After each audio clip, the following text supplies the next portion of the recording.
আমাকে যে কস্টগুলো দেখিয়েছে, প্রথমে দেখিয়েছে জামাটা কমার্শিয়াল পেজ, যার জন্য আমাকে মানে 565 টাকা হচ্ছে ফিক্স আমার মিটার চার্জ দিতে হবে। তারপর দেখিয়েছে মিটার প্রতি পার মান্থ 10 টাকা করে আমাকে চার্জ দিতে হচ্ছে। তারপরে ফুয়েল চার্জ, অর্থাৎ আপনি যেখান থেকে বিদ্যুৎটা উৎপন্ন করছেন সেখানে চার্জ হিসাবে আমাকে পার ইউনিট 1 টাকা 10 পয়সা করে আমাকে গ্রাহক অ্যাজ এ গ্রাহক হিসেবে ত্রিপুরার প্রত্যেকটা গ্রাহককে দিতে হচ্ছে। তারপরে আরেকটা জিনিস হচ্ছে ইডি চার্জ, অর্থাৎ আপনি 400 টাকা পর্যন্ত রিচার্জের পরে 400 টাকা পর্যন্ত ফ্রি আছে। 400 টাকার উপরে যদি আপনি 1000 করুন, 2000 করুন, 5000 করুন বা 10,000 করুন, তার উপরে 400 টাকা ছেড়ে আপনি 5% এটার উপর ট্যাক্স দিতে হবে। আমার এখানে দুটো তিনটে প্রশ্ন আছে। এক, এখানে আগে ফিক্সড চার্জ ছিল, মানে সর্বোচ্চ ছিল 135 টাকা অবধি ফিক্সড চার্জ।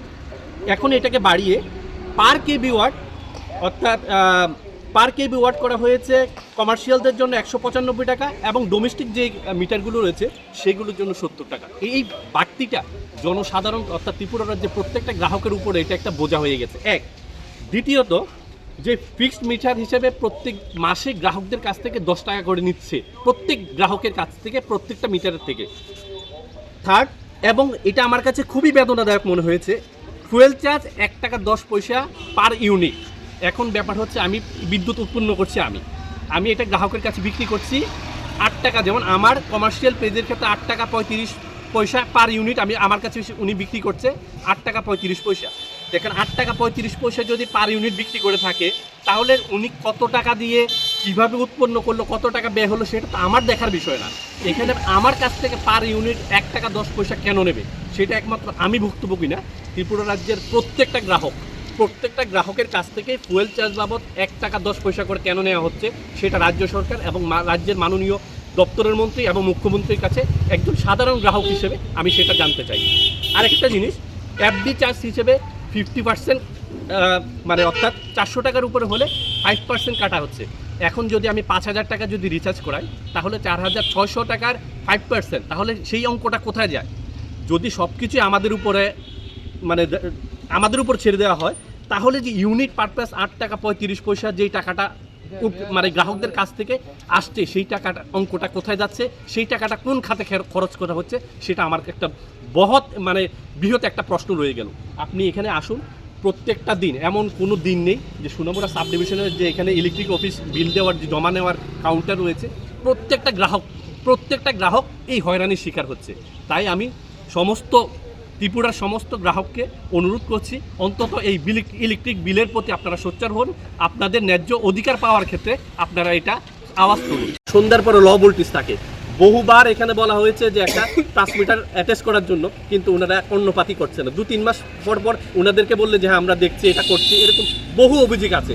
আমার কথা হচ্ছে, যদি আপনি পরিষেবা দেন ভালোভাবে, গ্রাহককে যদি পরিষেবা দিতে পারেন, তাহলে ওনারা স্যাটিসফাই থাকবে।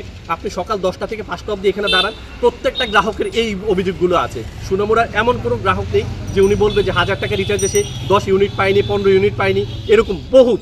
এই অভিযোগগুলো কেন থাকবে? আমার প্রশ্ন হচ্ছে, আপনি পরিষেবা যদি ডিজিটালাইজ করতে চান, তাহলে টাকা যেমন আমরা ডিজিটালভাবে দিচ্ছি, পরিষেবাটা যেন ডিজিটালভাবে হয়, সে আবেদন রাখি। ইলেকট্রিক অফিসে আইসি এই কারণে, আজকে আমাদের পরশুদিন কারেন্ট গেছে গা, তো কী কারণে গেছে এটা জানি না, পরে জানতে পারি এটা ট্রান্সমিটার গেছে গা। আমি বেজিমারা গ্রাম পঞ্চায়েতের, তো এখন আমি অফিসে আইসি যে ট্রান্সমিটারে এখন পর্যন্ত কারেন্ট নাই। তো কারেন্ট এখন এই গরমের মধ্যে আমরা কীভাবে চলি এটা বুঝতে পারতে আসি না। আর সরকার করতে আছে কি উন্নত করতে আছে, আর শুধু দেখতে আছে বিল বাড়াইতে আছে। বিল বাড়ার কারণ কিটা, মানুষে এত অশান্তিতে আছে এই কারেন্টের ব্যাপারে, তো এটার কোনো সলভ কি, যে মেনটেনেন্স কী করবো, কীভাবে মানুষের সমাধান দিব, এটা আমরা বুঝতে পারতে আসি না। এই জন্য অনুরোধ সরকারের কাছে, কিভাবে আমাদের এই কারেন্টের ব্যবস্থার দিকে সরকার যাতে নজর দেয়। কার্ডের মাধ্যমে আমরা লাইনে টাকা রিচার্জ করতাম, তখন তারা সার্ভে থাকে না, এই থাকে না, সেই থাকে না, কইয়ে সেরা আমাদের হয়রানি করে। তখনকার আমরা 300 টাকা, সাধারণ মানুষ, দিনমজুর মানুষ যদি 300 টাকা নিয়ে আই, এখানে তারা সার্ভার নাই কইয়ে সেরা 300 টাকা ফুরিয়ে দেয়। এরপরে এট এ টাইম যখন 4 মাস পরে আমরা আই, কারেন্ট ফুরিয়ে নেই, এরপর 4 মাস পরে আই, আমরা 300 টাকা হাজিরা বা 400 টাকা হাজিরা কাজ করি এই প্রকৃতির লোক। তখন আয়া সেরে দেখা গেছে আমাদের 300 টাকা থাকতে দূরের কথা, 1000 টাকা দিলে পরও আমাদের এখানে আপনার 1000 টাকা দিলে তো আপনার লাইন শুয়ে না। তা আমরা গরিব মানুষ, আমরা 1000 টাকা আমরা লই আইছি, 500 টাকা নাহলে 300 টাকা নিয়ে আইছি, আসছি। এবার তকসাপাড়া, শিবনগর, ঘাটসমুল থেকে আমরা আইলাম বা চন্দনমুড়া থেকে আইলাম, আইয়া 300 টাকার হিসাব করে লই আইলাম, কিন্তু এখানে আইয়া দেখলাম যে আপনার 1500 টাকা লাগবে, নাইলে আপনার লাইন ইস্যু হইতো না। এক্সট্রা চার্জেস বলতে এখানে কিছুই নেই। যে মনে করেন আপনারা আপনারা একটু ভুল ধারণা থাকতে পারে, যেটা মনে করেন অনলাইনে রিচার্জ করার পরে অফিসে আসলে পরে একটা আলাদা চার্জ দিতে, এরকম কোনো কিছুই না। শুধুমাত্র যদি মনে করেন কোনো কনজিউমার 1 মাসে অফিসে করিয়েছে, পরের মাসে এসে 2 নম্বর মাসে এসে অনলাইন করিয়েছে, 3 নম্বর মাসে এসে আবার অফিসে করিয়েছে, তো মাঝখানে যে 2 নম্বর মাসটা আছে এটা তো আপনারা চার্জ কাটতে পারেন, কারণ অনলাইনে করলে এটার মধ্যে শুধু টেরিফ যে রেটটা থাকে, শুধু ইউনিটের রেটটা ওইটাই কাটা হয়, ফিক্সড চার্জ কোনোটাই ইনক্লুডেড থাকে না। তো আপনারা 2 মাসের যে চার্জটা, 2 মাসের যে চার্জটা আমরা দেননি বা কাটতে পারিনি আমরা, ওটা 3 নম্বর মাসে আসলে 2 আর 3 একসাথে কাটা হয়, একটু আর কিছু না, এক্সট্রা করে কোনো চার্জ থাকে না। স্বাদে ভরা ঘিয়ের সুবাস লংতরায়, কি ভালো খেতে। শুদ্ধ ঘিয়ের আবেশ ভরা লংতরায়, অপূর্ব সুগন্ধ, পুষ্টি ভরা ঘিয়ের খাবার, গাওয়া ঘি প্রিয় সবার লংতরায়। একেই বলে বিশুদ্ধ ঘি।